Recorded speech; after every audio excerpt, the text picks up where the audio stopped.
Hello, everyone, and welcome to the final session in American English Live Teacher Development Series 3. My name is Lauren, and I'll be with you today along with my colleague behind the scenes, moderator Amy, who will be serving as moderator to help answer your questions and respond to your comments during the session. Today, Kate will be talking with English language specialist Susan Iannuzzi and will discuss options for adapting materials for multi-level classes. So let's go ahead and get started. Hello, everyone. My name is Kate. It's so wonderful to be with you here today for our final session in the third series of American English Live. We are so happy to see all of you here. As most of you know, I work here in Washington, D.C. in the Office of English Language Programs at the U.S. Department of State. And I'm part of the American English social media team. And of course, I'm super happy and super excited to be your host and facilitator today. Do we have any first-time viewers? Let us know if this is your first time viewing a session, or if you've seen many of our sessions, please let us know how many. All right, so let's start with these American English Live viewing group photos featuring teachers from around the world participating in viewing sessions throughout Series 3. Thank you so much to everyone who submitted photos. We hope that you see your face there. We have loved seeing all of your photos, all the amazing learning and sharing that has gone on during the live series. So thank you. And please send more. Today is our final session, so we'd love to see photos of you sharing during the final session. If you have a certificate ceremony at an American Corner or a binational center or a U.S. Embassy, we would love, love, love to see photos of that. So please submit them by emailing americanenglishwebinars@elprograms.org or by sharing them on social media. And if you share them on social media, as always, be sure to tag us at American English for Educators so we can be sure to see your photos. And we hope to share your photos maybe on social media or during the next series that begins in January. All right, so today is the end of Series 3. It's a wonderful day and a very sad day. We will miss you until Series 4. We've had so much fun learning and sharing from you all, and we hope that you've enjoyed the topics we've covered. Let us know which topics have been your favorite so far in this series in the comments. So if this is your first time, this is a little bit about what to expect during today's session. Each session is approximately 60 minutes long and is often related to a Teacher's Corner theme on the American English website. The presenter will present the material, and I, as your host, will ask questions and make comments as well. But we really hope to hear from you, our audience. So please share your questions, your comments, your ideas, how you've used some of these strategies in your context. We'd love to hear all about it. When our session comes to a close in about an hour, you will have an opportunity to receive a digital badge for your participation. At the end of this session, we are going to share a link that has a short multiple choice quiz for you to complete. You must answer 2 out of 3 multiple choice questions correctly there. Don't worry, it's not too difficult. If you've joined us for the whole session, you should have no trouble. And also, we're going to leave this link open until Monday, November 19th. So if you want to review the recording before you fill out the quiz, no problem, you have a few days. Or if you have a colleague who wasn't able to join us today but would like to view the recording and take the quiz later, you have a few days. So once you have successfully completed the quiz, you can expect to receive your digital badge via email from americanenglish@state.gov within about a week. And finally, before we begin, we'd like to announce our upcoming series, American English Live Series 4. This is going to begin in January 2019. And here you can see the topics that we'll cover: increasing learner motivation, content-based instruction, and communicative grammar teaching. And those are our session dates you can see there. We start January 9th and we're every other Wednesday through March 20th. So we hope that you can join us again. We will give more details about exact presentation titles and presenter names very, very soon. But maybe let us know in the comments or the chat box which of those 3 topics you're most excited about learning in 2019: increasing learner motivation, content-based instruction, or communicative grammar teaching. All right, and now for today's session, adapting your materials for use in MixedAbility Classrooms. Many teachers in English as a foreign language settings are faced with the challenge of dealing with large classes of students with mixed abilities. In such settings, it can be difficult to maintain learner motivation and engagement. This session is aimed at helping teachers adapt their materials for use in these settings, whether they are teaching young learners, teens, or older students. The presentation will explore techniques for conducting activities in class of mixed ability students, including pacing, personalized activities, and grouping learners. The techniques will address ways to simplify tasks as well as to make activities more challenging. And now it's my pleasure to introduce today's presenter, Susan Iannuzzi. Susan began her teaching English as a foreign language career in Cairo, where she taught and piloted materials for an international publisher, which ultimately led to a jump behind the scene to edit and create materials. She has authored or co-authored more than 25 course textbooks that are in use around the world in both public and private schools. She's also conducted teacher training across the world with a special focus on materials development in Egypt, Eritrea, Kyrgyzstan, Bangladesh, Vietnam, Ukraine, Moldova, Rwanda, Ecuador, and Brazil. Susan holds a master's degree in linguistics and a graduate certificate in TESOL from the University of Pittsburgh. Welcome, Susan. Hi, Kate. Can everyone hear me all right? I can hear you really well, yeah. Terrific. Well, it's really my pleasure to be here, and I'm very excited to share some of these ideas because we all have experiences with mixed ability classrooms, and these present a lot of challenges for teachers, but they also present opportunities, and I'm really hoping that today we can talk about ways to adapt our materials and our teaching and make it more effective for mixed ability classes. Sounds great. So the first thing I'd like to do is look at the overview of our session for today. And this is our roadmap here. So the first thing we will do is share a framework for adapting materials for both stronger and weaker students. And then we will talk a little bit about techniques for grouping mixed ability students, and then we'll apply the framework, and finally discuss how to actually adapt materials with some practical examples. Sounds like a great agenda.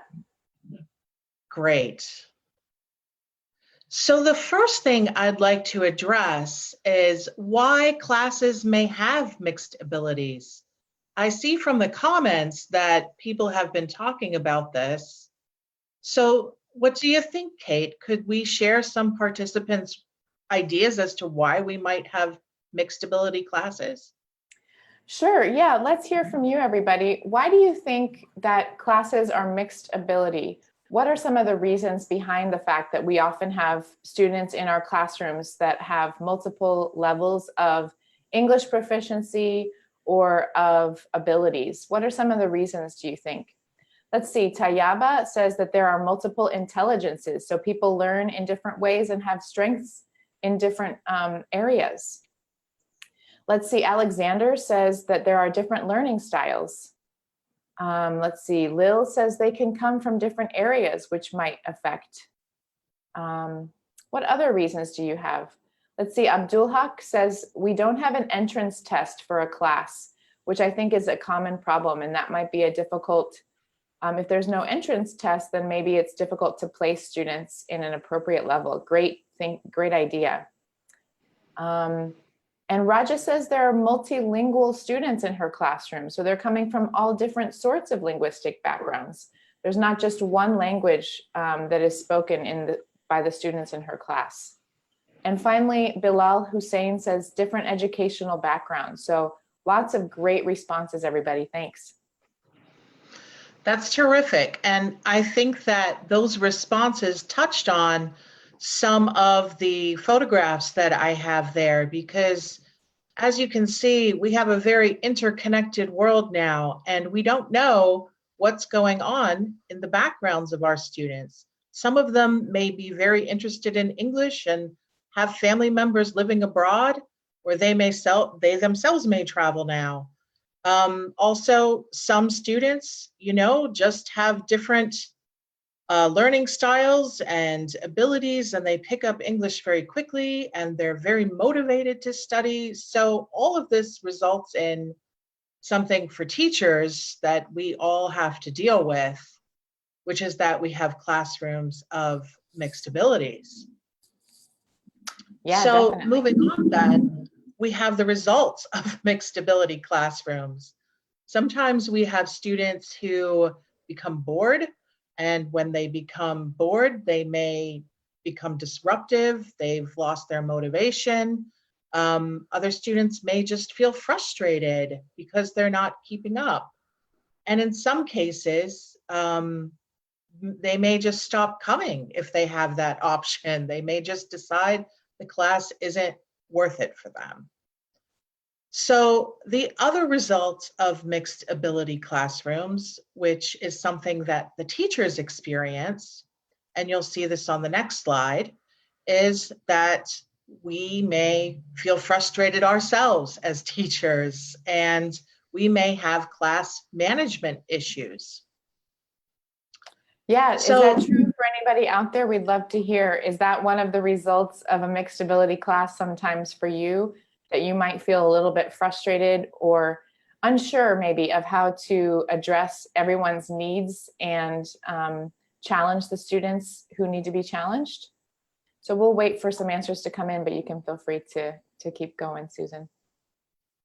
Well, that's a good point, that there are challenges there, and this can be especially difficult if the class is large. I'm sure that many of our participants teach very large classes, and that just becomes especially challenging. So one of the things I would like to talk about next is a framework for how we can think about adapting materials for both the weaker students and the stronger students. And I know that some of you have had the opportunity to participate on the Ning and talk about some of the challenges you face and how you overcome those challenges. So this framework is something that I hope that everyone can use. So as you can see, for the weaker students and the stronger students, we have it organized there with sort of, you can look across the boxes and you can sort of see the way that we address one issue for both weaker and stronger. So for weaker students, we want to try to think of ways to simplify materials and make it easier for them. And one way we can do that is to reduce the output. And the output is the amount of speaking or writing that we have them give back to us or their classmates.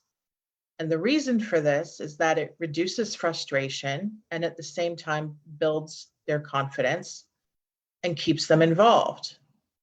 So you can see the other side. For stronger students, we want to add the challenges and increase the output, the amount of speaking or writing, so that they don't get bored and that we continue to build their confidence and maintain their confidence and keep them involved.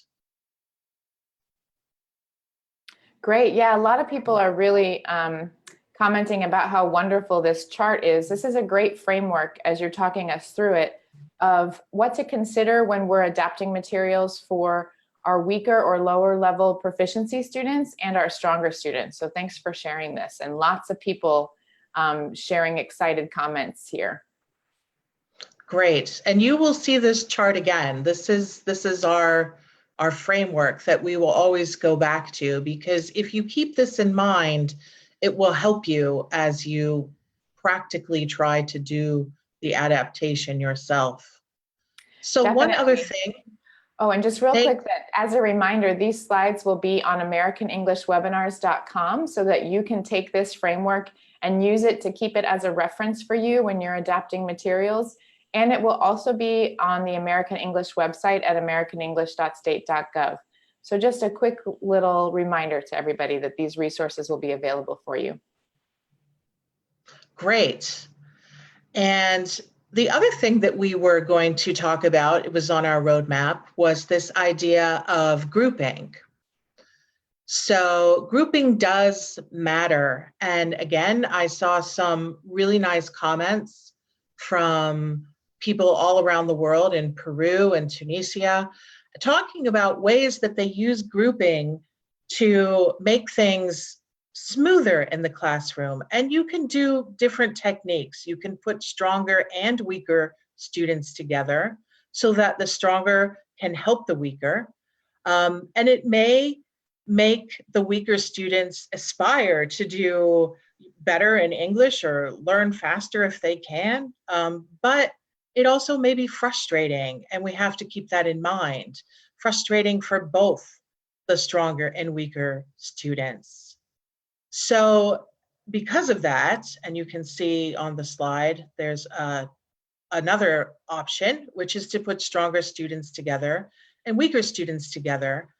And they can work at their own levels. It may be easier for you to manage, but it may also create bad feelings, which we don't ever want to do in our classrooms, because people may feel, well, I'm in the weaker group, so I'm not good.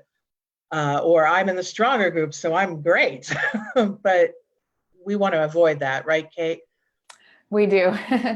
Yeah, and we'd love to hear as well from everyone out there who is joining us today. What other ways do you group students?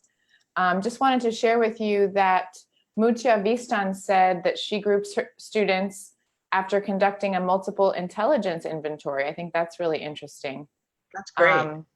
Yeah, and so other ideas we'd love to hear so you guys can learn and share together about the ways that you group students too. Terrific. Okay, so keeping all of this in mind, the one thing that I think is important is that we try to use different grouping strategies to keep confidence and motivation going, and also try to make sure people's feelings aren't hurt. But now that we've taken all of these things into consideration, there is one very important issue, and that's the next slide, that time is not unlimited for any of us. Very true. Right? Absolutely. So we have to be mindful of how much time that we have available to adapt our materials, because in the perfect world, we would be able to do tailoring for all of our activities, our reading texts, but most of us don't have the luxury of that unlimited time. So I'm going to try to help you think of ways to use what time you have to the maximum to adapt your materials. So let's look at. Yeah, and really quickly, just wanted to mention a couple of wonderful comments we have from our participants. But I think you're about to help address some of these questions and comments, Susan. So it looks like Shaista Gul says that it can be difficult to manage, so she's excited to learn how to overcome this challenge of time and of multiple levels in the classroom. And Gulnara is asking, how do we simplify topics and materials? And I have a feeling, Susan, that you might be sharing some answers to that question. Well, here we go. We're going to start now with vocabulary, because that is something that is going to come up in almost all of our classes. And we will look at some for primary beginner students, and then we'll go on to more advanced. But let's start with this activity, which is pretty common in many primary classrooms. So you can see there's key vocabulary there: house, sun, flowers, windows, door. And I have there at the bottom the at level, the on level expectations. So Kate, would you please be my class of 60 students? And Sure, we'll no demonstrate problem. this. Great. So I'm the teacher, and class, point to the flowers. Are you doing it? I'm doing it. Good. Pointing to the flower. Great. Point to the sun. You're doing it, Kate. Mm-hmm. Got it. Thank you.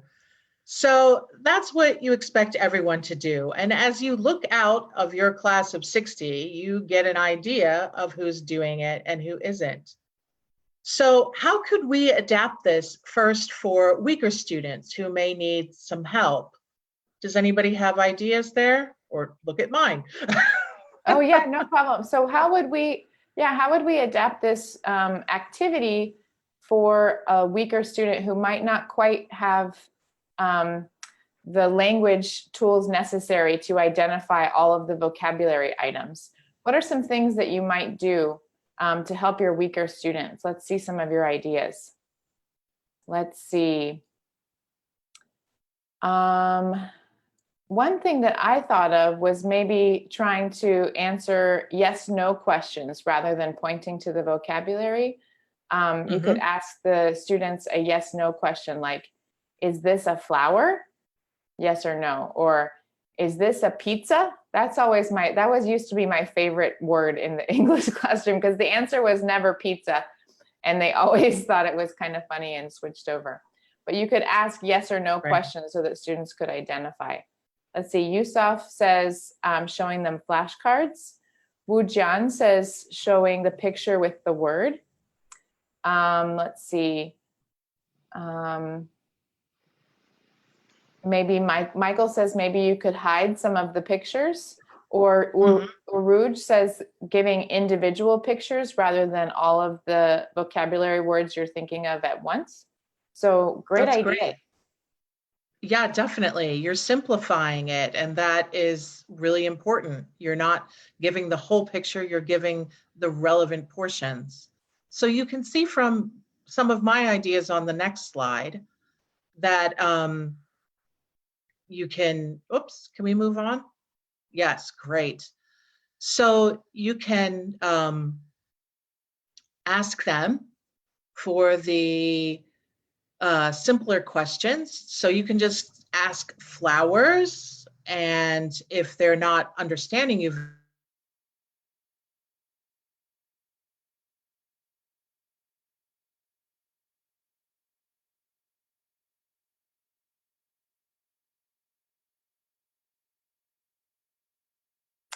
All right, it looks like we might be having a little bit of technical difficulty.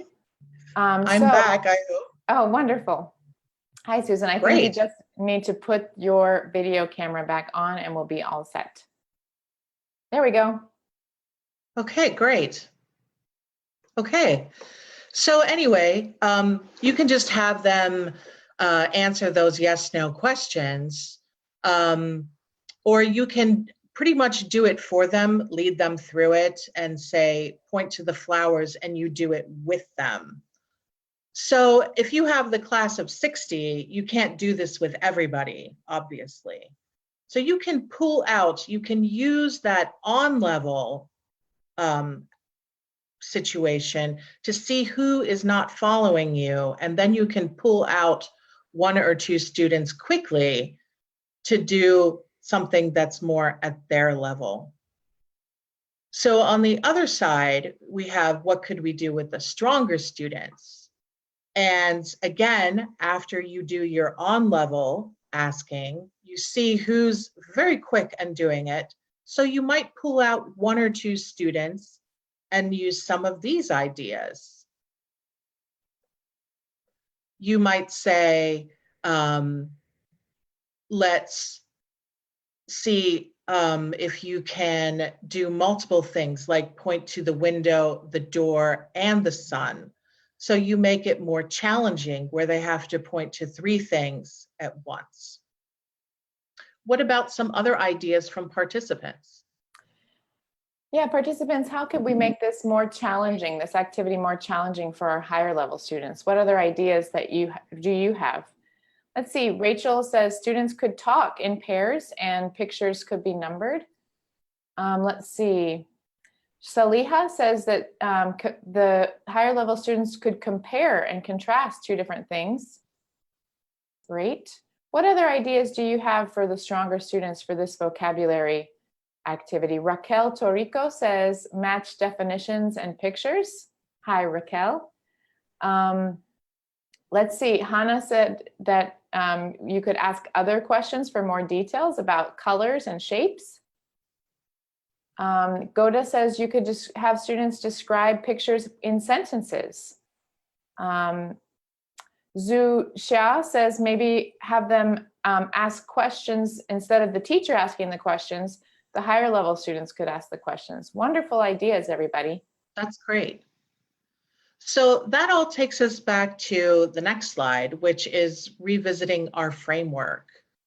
So some of those ideas you can see we're adding challenges. They were increasing the output for those stronger students. And that's really what we always want to do is, make sure that people are involved. And for the weaker students, we want to think of ways to reduce that frustration and reduce their output to continue building that confidence. So anytime you have an idea, revisit this framework and see, does my idea fulfill or address one of these guiding principles? Great. So let's go on and see what we might do with something higher level. And this is an example of an activity that is in a book that was authored by a group of teachers that I worked with in Kremenchuk in Ukraine. And if we have anybody from Kremenchuk or anywhere else in Ukraine today, maybe you've seen this book, and I'd like to extend a special hello to you. Hello, teachers from Ukraine. Yes, hi. So this activity is another vocabulary activity, but for older students, maybe secondary or tertiary level students. And they're brainstorming vocabulary related to sports. And you can see the instruction. Look at the list of sports you brainstormed and write them in the correct list. And can you add any additional sports to these lists? So let's think of our framework and how could we adapt this for weaker students? And I'm sure there are some great ideas out there. All right, so in this activity, the students are going to brainstorm some sports, and then they're going to put them in a list that you can see these categories here: combat sports, extreme sports, water sports, traditional sports, track and field sports. So they have to sort and organize the sports into categories. So that's the level of students that we're having here. What is something that maybe a weaker level student could do, or how could you adapt this activity or material for a student who maybe doesn't quite have the skills necessary to complete this task? Let's see, Chiho says you could give examples first to weaker students. So instead of having them brainstorm the list, you could give examples first.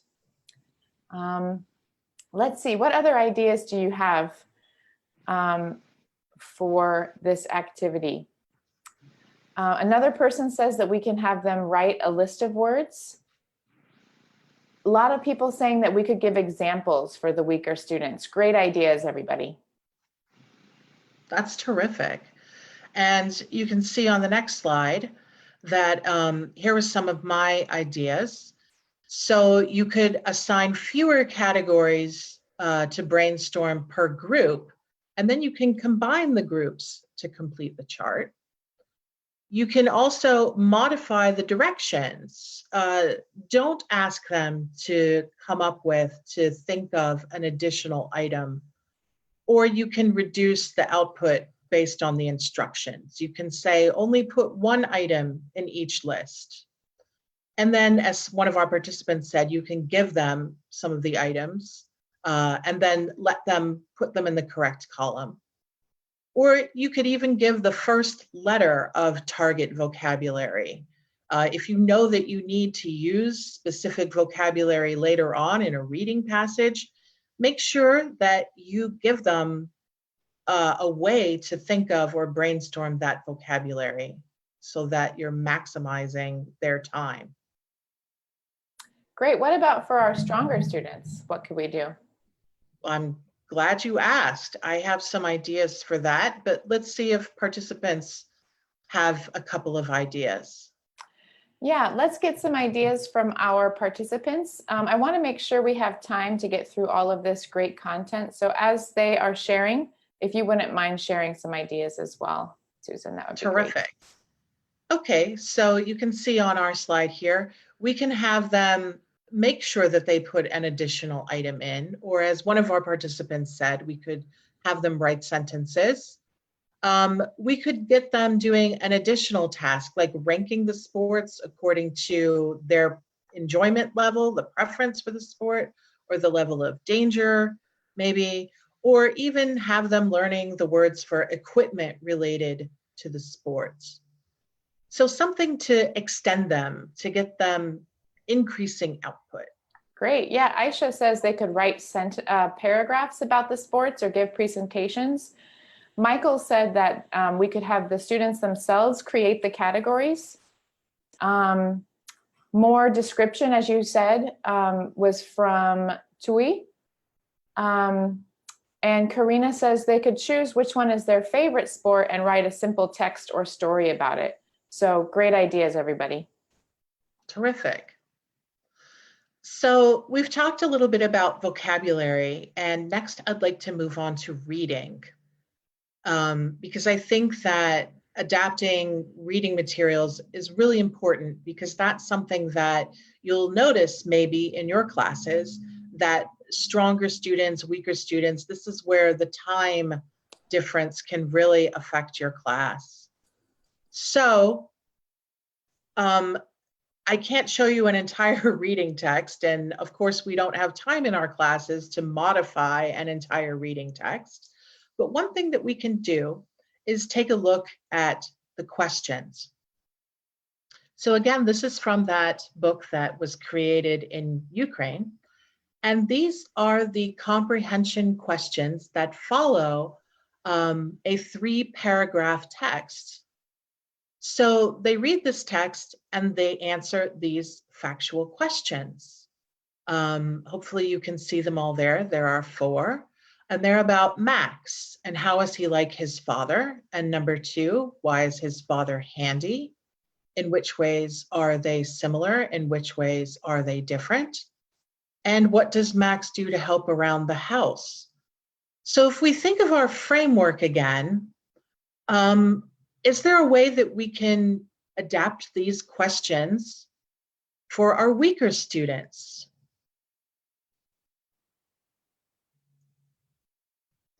Yeah, what are some ways that we could adapt these questions for the weaker students? Let's see, one idea that I have is maybe I would make these questions multiple choice or simplify the questions a bit and give 2 options for people. For example, number 1, the answer could be yes. Are Max and his father similar? Yes or no? Something like this. Let's see, Zhu says fewer questions for them might be a good idea, just reduce the number. Let's see, Absolutely. Ayman says creating true-false statements. And Lin Tui also says that. Sarwat says you could simplify the vocabulary. So great responses. That's really good. And you can see on the next slide that my ideas were similar. You could put the answers on cards and have them match in groups or on their own. You could tell them where to look in the reading text to get the answers for specific questions. That way you can focus their attention. or you could split them into groups to answer the questions and let them help each other. So Great. while you may have a group of weaker students working together in a modified activity, what might we be doing for stronger students in this situation? And you can see on the next slide that we can adapt this for stronger students by having them look at some inference questions. So I was wondering, do our participants think inferencing is an important skill? And is this a skill that comes up a lot in their reading instruction? Yeah, what do you guys think about the idea of creating inference questions? And would you mind just defining the type of question that you mean by inference question, Susan?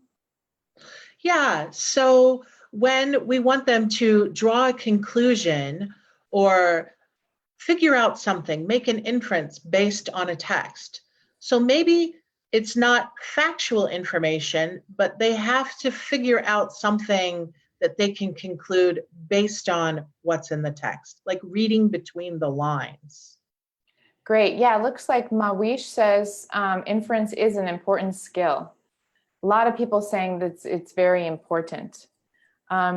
Zini Right. Su says it's good for their logical thinking. Great idea, great thought there.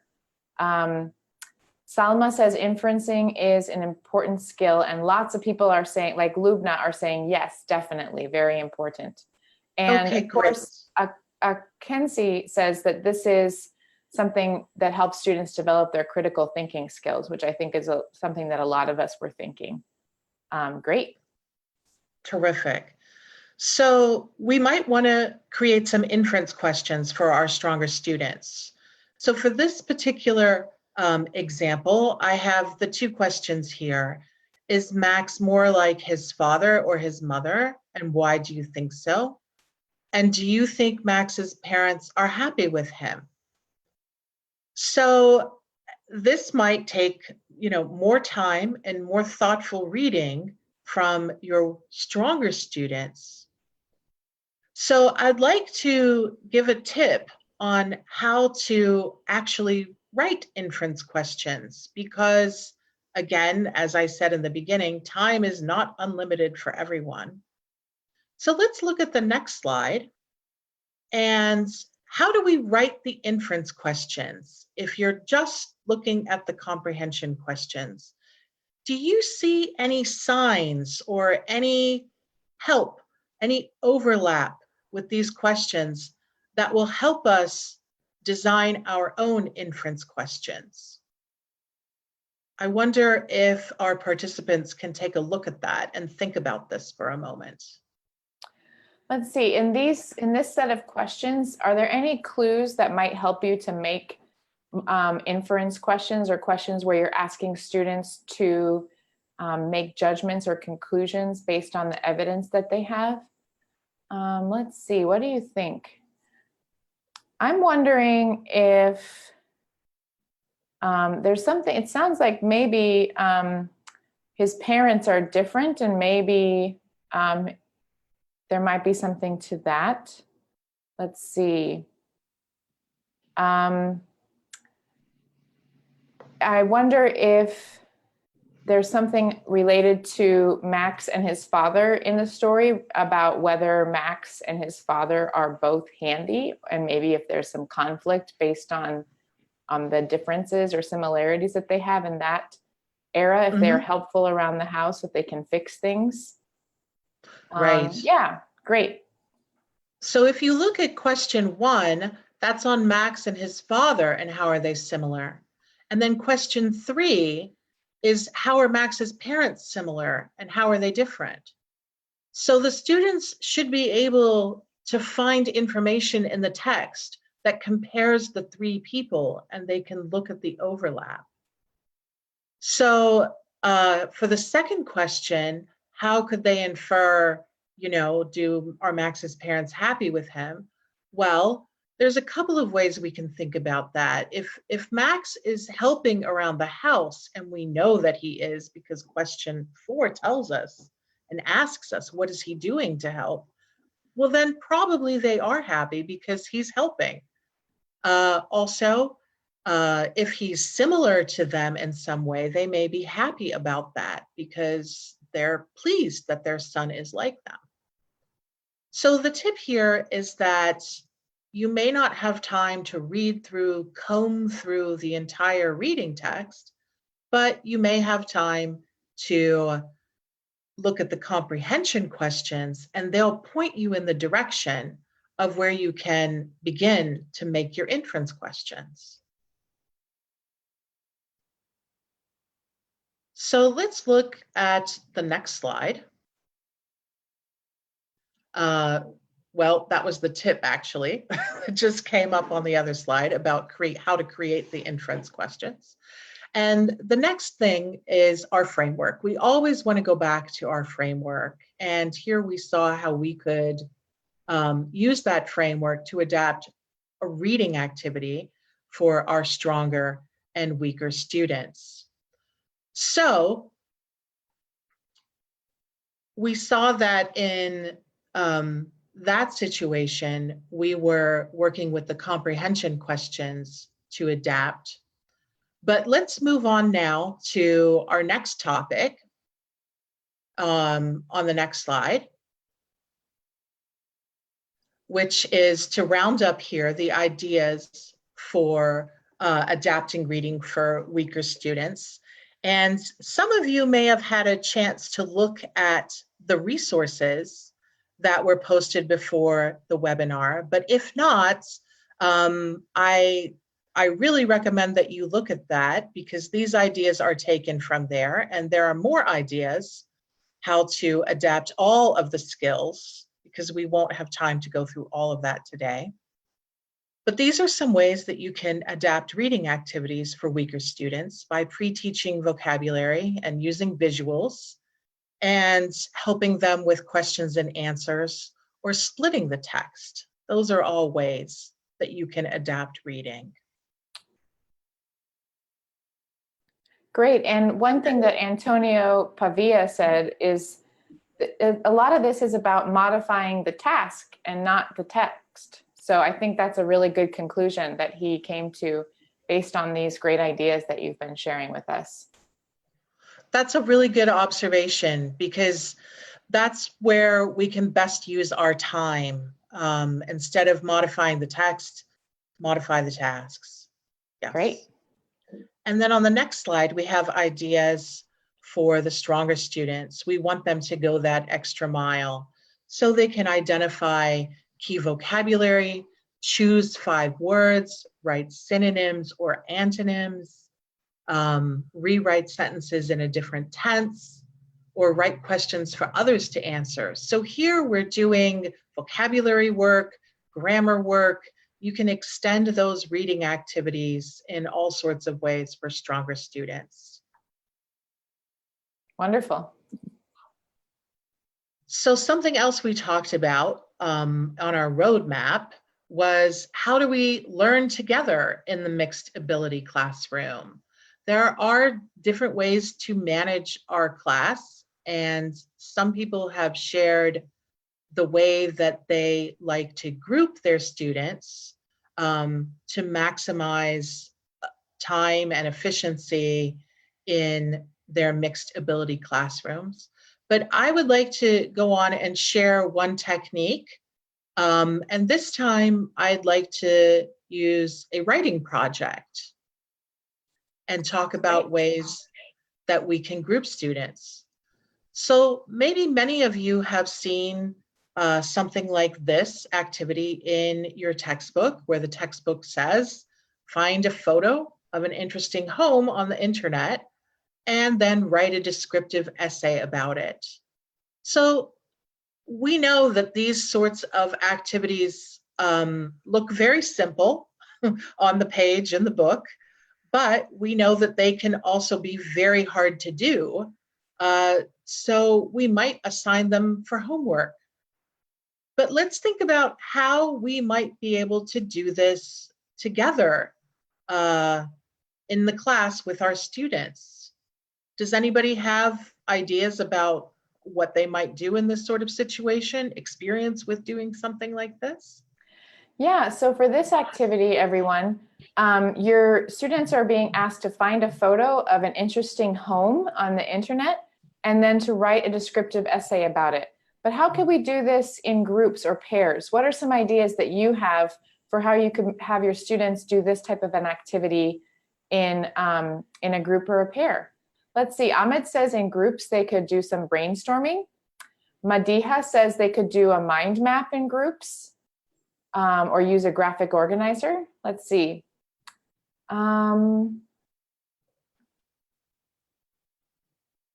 Maybe they could first speak about it. Krisha says maybe they could describe the picture first. Lil says that in groups, the students could do discussion and brainstorming. And Zini says maybe the tasks could be divided. Maybe some students do one task and other students do a different task. Well, that's wonderful. a really good, yeah, that's a really good segue, actually. It leads right into our next slide, which is looking to the teacher's guide that helps to give some of the content.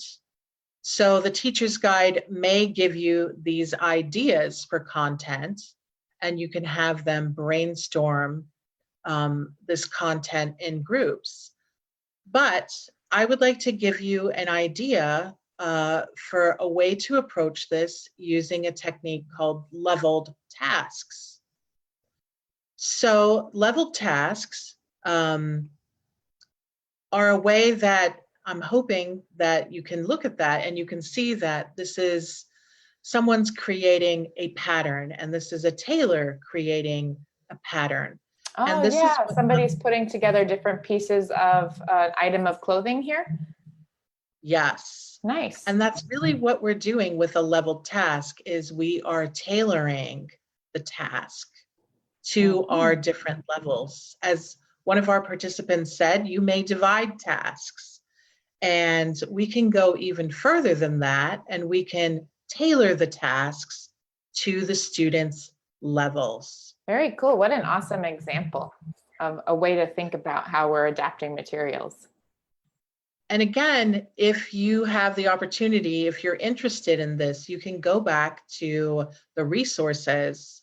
One of the resources does give more information about how to do a leveled task, and there's even a different example on that resource. So if we move on to the next slide. What is a leveled task? Some of you may be wondering, what is this? So in this situation, we will tailor the task to the student's level. So in this situation, we're going to group students according to their level, put stronger students together, put weaker students together. And then we have them work together to create one product, only one. That way the group is accountable. Everybody is responsible for what's in that product, and the teacher is a resource. So there's a tip here, which comes up when you click the advance it, yes, which is that using these groupings for a writing task can save a lot of our time when grading. If you have a really large class, you would probably rather have 15 groups of 4, and then you have 15 assessments versus 60 if you have 60 students in your class. So that's one thing that I think all of us can benefit from, which is having less grading time. Wonderful. Yeah, really good point. A lot of times it's really hard with a big group of students and with multi-levels in your classroom to grade every single student's piece of or whatever activity or task that they're submitting to you. But this is a great time saver for some of the activities in your classroom. When you put them into groups, you don't have to grade as many projects, which is a real help for busy teachers. Absolutely. So doing a writing project with a leveled task will take some time and planning. But if you're using the same textbook every year, it's probably worth doing this planning because you can use it again next time, next year, or next semester. So moving on, let's look at our next slide. So how do we prepare? You have to be really clear about the goals. What are the goals for each group? And then you focus on the language that they're going to need in order to achieve that goal. So what's the vocabulary they need? What's the grammar they need? And again, all of this should be guided by that framework that I shared with you, making sure that you are leveling the task appropriately, aiming it at a level that's achievable for those students. So for weaker students, what I might do is I might actually choose the photo for them. And Wow, so this is for a our beautiful, session, by the way, this is a beautiful choice of photo. That's gorgeous. thank you. It's not mine. I got it for free on a site that has all sorts of public domain photographs. Wonderful. So the question is, why might I want to choose the photo for the weaker students?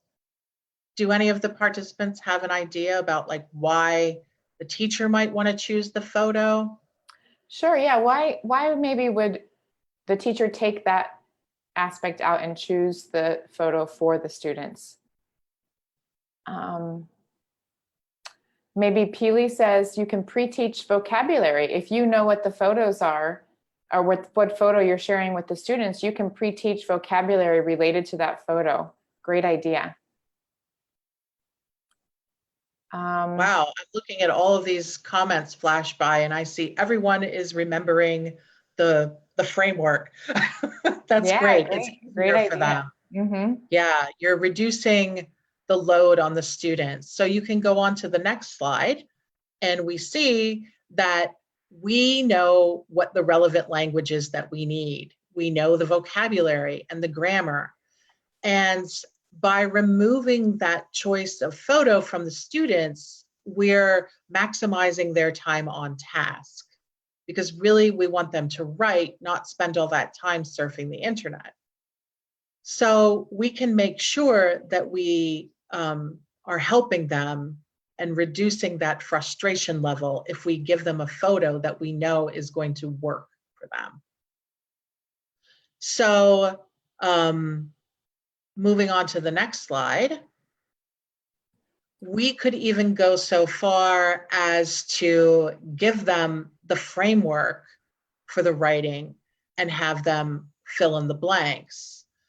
This is kind of an extreme example of adjusting the output, but you could, just have them write fewer sentences, or you could give them the topics to include in their writing.